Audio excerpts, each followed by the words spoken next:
네, 오늘의 결투 성적표 보시겠습니다.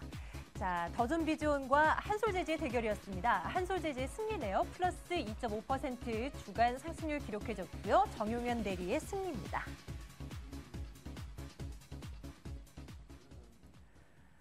네, 시장을 이겨낼 만한 종목들 없는지 좀 찾아보도록 하겠습니다. 두 분의 전문가와 함께하도록 하겠고요. 앞서서도 보셨다시피 오늘 황재민 대리 그리고 정용현 대리 두 분과 함께하겠습니다. 두 분 어서 오세요. 네, 안녕하세요. 네, 안녕하십니까. 자, 우리 황재민 대리님, 네. 오늘 시장 또 많이 밀려나는데 좀 네. 어려움이 없으셨는지 궁금합니다. 어때요? 시장 상황 자체가 워낙 안 좋기 때문에요. 그리고 외국인이 지속적으로 매도 물량을 좀 나오고 있어요. 선물을 오늘 좀 매수하는 모습을 보여주긴 했는데 이 부분에서 좀 어렵지 않나 싶습니다. 네. 하지만 좀 이런 개별 종목들 자체도 실적 시즌이 이제 다가왔기 때문에 그렇죠. 실적이 좋은 종목들을 잘 선별해내시고 저희가 또 방송에서 하는 종목들 잘 보시면 네. 투자자분들께서 수익 잘 얻으실 거라고 판단이 됩니다. 근데 지난 주간 이 더존비즈는 그렇게 수익률이 좋지는 않았어요. 네. 이거 좀 어떻게 하면 좋을지 지금 혹시 가지고 계신 분들을 위해서 전략 다시 한번 좀 수정해 주실까요? 네, 아무래도 기관 수급이 매우 양호하다는 건 아마도 확인을 하고 계실 겁니다. 기관이 지속적으로 들어오고 있지만 개인들의 차익 실현 매물 때문으로 판단이 되고 있는데요. 개인이 지속적으로 꾸준히 낮은 가격에서도 사고 있기 때문에 개인은 또 수익 실현이 어느 정도 되고 있기 때문에 이런 손바뀜 현상이 좀 마무리가 된다면 안정이 되지 않을까 싶습니다. 또한 현재 매물대를 지지선으로 삼고 있는데요. 저항선이 아닌 새로운 지지선을 형성하고 있기 때문에 추가적인 상승을 한번 지켜보셔도 좋을 것 같습니다. 그러면 그때 제시해 주셨던 목표가 1,500원 이거 네. 계속 가지고 가면 되는 겁니까? 네, 맞습니다. 예, 알겠습니다. 더존비즈온 살펴봤고요. 정용현 대리님의 한솔재즈도 함께 살펴보도록 할게요. 대리님께서는 요즘 매매 어떠세요? 역시 뭐 트레이딩 관점에서 좀 바삐 움직이고 계신 건가요? 네, 지금은 뭐 바이앤홀딩 전략을 하기에는 시장이 상당히 어렵기 때문에 지금 박스권 하단 쪽에서는 좀 적극적으로 매수를 하더라도 어느 정도 수익은 좀 짧게 치고 가시는 편이 좀 나은 시장이 아닌가라고 좀 생각이 되고 있습니다. 그러면 지난 시간을 통해서 가지고 오셨던 한솔재즈 이거 조금이나마 이렇게 수익이 난 상황인데 이거 지금 이익 실현하기는 너무 적지 않아요? 수익이? 좀 어떻게 보십니까?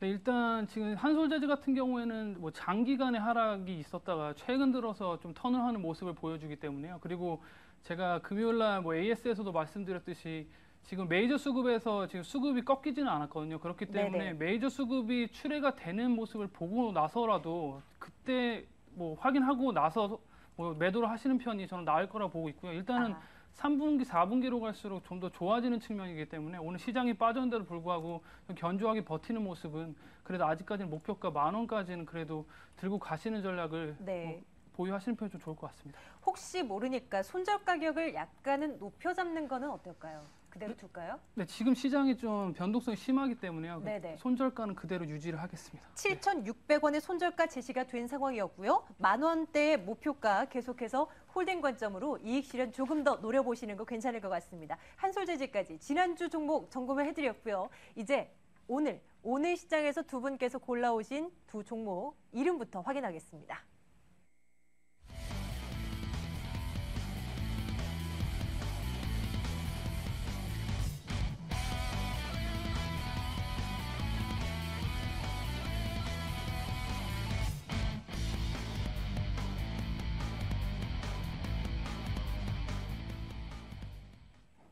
자, 대륙제관과 에스텍파마 이 두 종목에 대한 얘기들 지금부터 나눌 겁니다. 먼저 대륙제관부터 살펴볼 텐데요. 와, 오늘같이 이런 부진부진한 시장 흐름 속에서도 대륙제관은 장중한 때는 거의 5% 가까이 치솟았고요. 오늘 마감 가격은 3% 이상의 상승으로 마감이 됐습니다. 자, 황재민 대리의 종목인데요. 과연 오늘의 상승세를 앞으로의 일주일 동안도 이어갈 수 있을까? 이것도 궁금합니다. 네. 오늘 왜 이렇게 올랐던 거예요? 대륙제관 같은 경우에는 최근에 기관 수급이 매우 양호하게 나타나고 있습니다. 우리나라 시장에서 외국인들은 좀 최근에 썰물처럼 빠져나가는 모습들을 보여주고 있지만 기관이 차곡차곡 매수하고 있는 종목들이 있거든요. 그중에 하나가 이 바로 대륙제관입니다. 아무래도 대륙제관이라고 하면은 좀 어떤 종목이실까 의아해하신 분들이 많을 텐데요. 예전에 작년 3월쯤 일본 대지진이 일어났을 때 부탄가스 관련주들이 급상승을 했던 것을 보신 적이 있으실 겁니다. 이 대륙제관이 바로 그런 부탄가스도 관련이 있는 종목입니다. 그래서 일반 관이나 아니면 휴대용 부탄가스 아니면 에어졸 관, 연료관 등에 부착되는 캡을 만드는 회사인데요. 최근에 휴대용 부탄 연료 같은 경우는 맥스라는 이름으로 터지지 않는 부탄가스라고 나와 있죠. 그 자체 브랜드로 생산이 지속적으로 나오고 있습니다. 저의 투자 포인트는 두 가지 정도로 한번 잡아봤습니다. 매출액 비중이 좀 안정적으로 구성이 되어 있는데요. 일반 관이나 휴대용 부탄가스 관, 그리고 에어졸 관까지 세 군데에 걸쳐서 각각 35%, 39%, 25%로 고루 분산되어 있습니다. 일반 관 같은 경우에는 SK나 KCC, GS 칼텍스 등의 좀 대형 정유회사들 쪽에 납품이 되고 있고요. 에어졸 관 같은 경우는 피존이나 일신, 중해산업 등에 납품을 하고 있습니다. 그리고 지속적으로 안정적이고 그런 매출의 성장세가 나타나고 있는데요. 2006년 이후에 연 평균 매출액이 약 20% 그리고 영업이익은 34.5%씩 증가를 하고 있습니다. 코스닥 시장에서 이렇게 꾸준히 상승하고 있는 매출액이 성장하고 있는 회사는 좀 찾기 어려우실 텐데요. 이러한 지속적인 매출 증가와 더불어서 지난해 잠시 나타났던 일시적인 가격 인하 요인이 있었는데 이런 영업이익 감소가 해소가 되면서 지속적으로 동사 매출에 좀 성공적으로 다가가지 않을까 싶습니다. 네. 앞서 말씀드렸다시피 6월 28일부터 기관의 순매수가 집중되고 있고요. 오늘 같은 경우도 기관의 순매수가 매우 큰 폭으로 나타나는 모습이 있었습니다. 그 대륙제감 매출 비중 살펴주시면서 에어졸관은 네네. 피존 등의 업체에 이제 납품이 된다라고 하셨는데 네네. 에어졸관 이게 혹시 뭔가요? 흔히 이제 바퀴벌레를 잡거나 아니면 그거 맞나요? 네, 그 앞에 스프레이에 네. 그 얇은 관을 이 대륙제관이 만드는 거예요? 네, 얇은 관하고 거기에 연결되는 뚜껑 있잖아요. 네네. 그것을 해서 분사되는 기계를 만드는 업체입니다. 그렇군요. 네. 올해 실적은 좀 어떻게 전망되고 있습니까? 더 좋아질까요? 네, 올해 매출액 같은 경우는 2천억으로 예상이 되고 있는데요. 전년 대비해서 13.1% 상승할 전망이고요. 영업이익이 작년에 일시적으로 좋지 않다고 말씀을 드렸는데 올해 같은 경우 영업이익이 110억으로 전년 대비해서 49% 정도 상승할 전망으로 나타나고 있습니다. 네, 정용현 대리님 오랜만에 우리 상대편 공격 한번 해봐요. 대륙제관 혹시 궁금하신 부분 없습니까?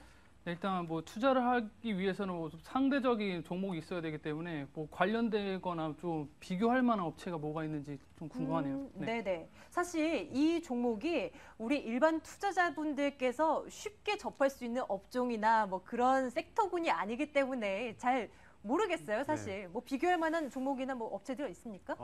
작년에 제가 일본 대지진을 말씀을 드렸잖아요. 이때 대륙제관보다 먼저 움직였던 종목이 있습니다. 바로 태양산업이라는 종목인데요. 이 업체는 앞서 말씀드렸던 것처럼 휴대용 부탄가스 관만을 만드는 회사입니다. 네. 동사처럼 일반 에어졸관이나 아니면 정유회사들의 관에 매출 비중이 전혀 나타나고 있지 않고요. 오로지 부탄가스만을 생산하는 업체이기 때문에 아무래도 부탄가스에 관련된 매출 비중이 크기 때문에 산업에 대한 그리고 경기에 대한 변동을 좀 많이 타는 업체가 있어요. 그래서 이 동사보다는 매출액이나 영업이익 부분이 좀 상대적으로 많이 떨어지는 회사가 있긴 있습니다. 예, 그래도 비교해 보면서 보면 좋을 것 같은데요. 네. 잠시 뒤에 이제 차트적인 기술적인 부분은 잠시 뒤에 좀 말씀 나눠보도록 하겠고요. 이제 정용현 대리님의 에스텍파마 전공해 보도록 하겠습니다. 이 업체는 뭐 하는 회사인가요? 네, 일단 에스텍파마는 주로 하고 있는 일은 완제 의약품의 주요 약효 성분인 원료 의약품을 생산하는 업체입니다. 그 중에서도 제네릭 의약품의 원료를 조기에 개발을 해서 공급을 하는 기업이라고 말씀드릴 수 있습니다. 일단 제가 이 종목을 가져 나온 이유는 한 두 가지로 좀 압축을 해드리겠는데요. 첫 번째는 그 MRI 조영제에 대한 시장 성장입니다. 2010년도에 이노파맥스라고 불리는 회사와 3,700만 유로, 우리나라 돈으로 약 520억 정도의 계약을 맺었는데요. 이것은 유럽향입니다. 그래서 올해 금년 4분기부터 이제 매출로 잡히게 됩니다. 올해 4분기부터 한 5년간에 걸쳐서 매출이 발생이 되게 되고요. 그다음에 또한 중국으로 MRI 조영제 시장 또 매출을 지금 취득하기 위해서 어떤 허가가 진행 중입니다. 그렇기 때문에 이것이 허가가 승인이 될 경우에는 2013년부터 중국으로 연간 한 200억에서 300억 정도의 매출 신규 발생이 될 것으로 예상되고 있습니다. 그리고 최근에는 전에 말씀드린 이노파맥스와 함께 미국향의 조영제에 약 810억 규모의 공급 계약이 체결됐기 때문에 이 매출은 2014년 중순 이후부터는 찍히게 되는 숫자다라고 말씀드릴 수 있습니다. 두 번째로 CMO라고 불리는 의약품 생산 대행 사업을 하고 있는 게 이 에스텍파마인데요. 그 글로벌 제약사 UCB라고 불리는 회사가 있습니다. 이 회사를 통해서 중국 시장에 약 5년간 빈혈 치료제를 1,800만 달러 규모의 진행을 할 예정을 하고 있습니다. 그리고 미국 시장에도 똑같은 UCB 회사를 통해서 2013년 초부터 빈혈 치료제 원료 공급을 연간 800만 달러 규모로 진행하고 있기 때문에 이런 두 가지 모멘텀을 가지고 있다고 말씀드릴 수 있습니다.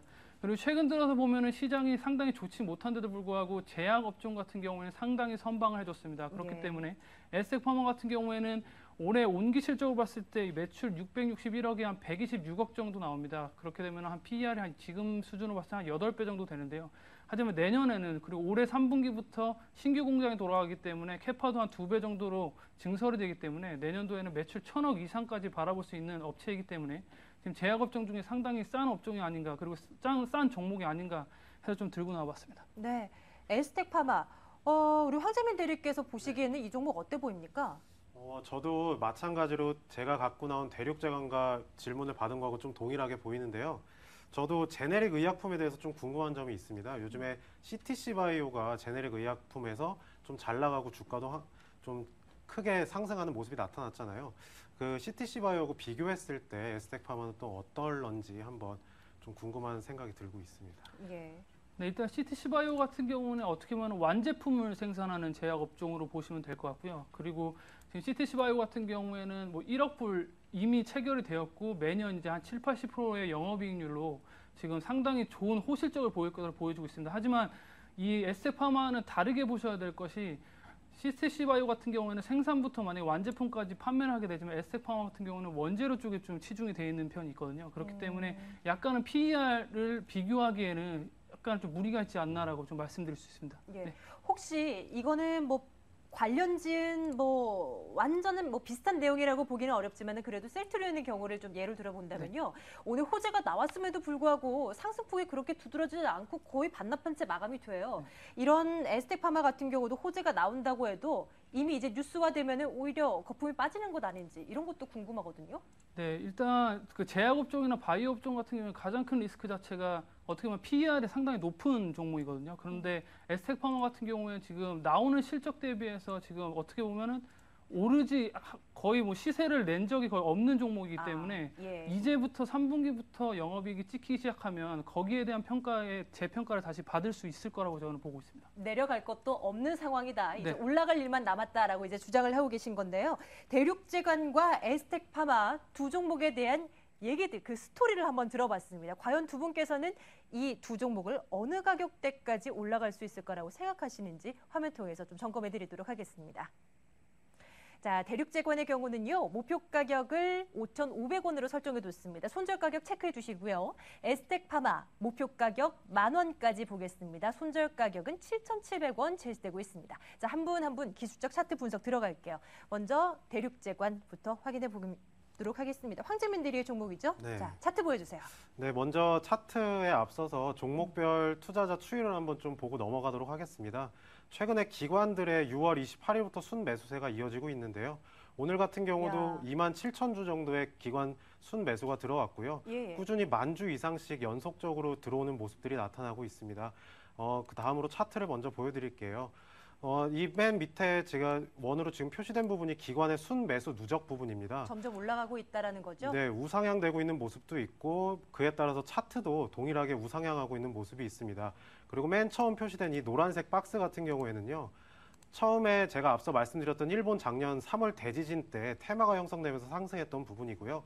이 부분에서 매출이 발생했고 레벨업이 주가가 되면서 한동안 큰 폭의 상승세를 이뤄냈습니다. 하지만 기관의 매수 물량도 적었고 그다음에 바닥을 좀 다지면서 최근에 올라오는 모습이 보여주고 있는데요. 목표가로는 5,500원을 제시해봤습니다. 이쪽 지금 원으로 표시된 부분에 갭이 남아 있습니다. 목표가까지는. 이 이유는 기관의 순매수가 누적되고 있는 부분도 있지만 1분기에 이미 450억 원 정도의 매출액이 발생했기 때문에 앞서 말씀드렸던 1년 2천억 매출을 달성하기에는 충분하다고 판단이 되고 있고요. 2분기 또한 신규 일회성 매출들이 발생했기 때문에 앞으로도 실적에 대한 기대감이 높기 때문입니다. 그리고 손절 가격 4,200원으로 제시해드린 이 빨간색 라인이 있는데요. 이 부분 같은 경우에서 지지선을 바탕으로 올라가고 있는 모습이 항상 나타나고 있기 때문에 4,200원은 손절가로 제시를 해드리겠습니다. 예, 목표가 5,500원까지 내다보겠습니다. 기관 투자자들의 관심이 굉장히 많은 종목인데요. 반대로 생각해보면 기관의 대량 매도가 자칫 나온다 싶으면 일단은 끊어가는 것도 괜찮은 전략이 될 것 같습니다. 에스텍 파마는 또 기술적인 분석 어떻게 하고 계신지 정영현 대리의 말씀 좀 들어볼게요. 네, 먼저 목표가는 10,000원을 설정해 드리는데요. 일단 기술적으로 좀 말씀을 드리겠습니다. 일단 제가 네모 박스를 쳐놓은 그 부분 자체가 이 종목의 11,000원 신고가를 기록한 이후에 상당히 횡보를 많이 하다가 밀렸던 자리입니다. 그렇기 때문에 만 원 정도까지 설정을 해드리고요. 그 다음에 손절가는 7,600원을 제시해드렸는데 최근 들어서 거래가 좀 죽다가 7,600원 부근에서 뭐 큰 거래량이 실리면서 다시 한번 우상향 쪽으로 방향을 턴하는 모습을 보여줬는데 7,600원에 대한 하방 경직이 상당히 강했기 때문에 이는 역시 7,600원이 종가상으로 훼손이 될 경우에는 바로 손절을 하시는 편이 좋을 것 같습니다. 그렇기 때문에 7,600원을 손절가로 말씀드리고요. 그 다음에 11,000원보다 1,000원 낮은 10,000원을 목표가 말씀드리겠습니다. 예, 손절 가격은 수정하겠습니다. 7,700원이 아니라 7,600원으로 다시 한번 수정을 해서 나오고 있네요. 목표 가격 10,000원으로 에스텍파마 한번 전략 세워보도록 하겠습니다. 자, KTB투자증권 압구정 금융센터 정용현 대리, 유진투자증권 광화문지점 황재민 대리 두 분과 함께했습니다. 말씀 잘 들었습니다. 네, 감사합니다.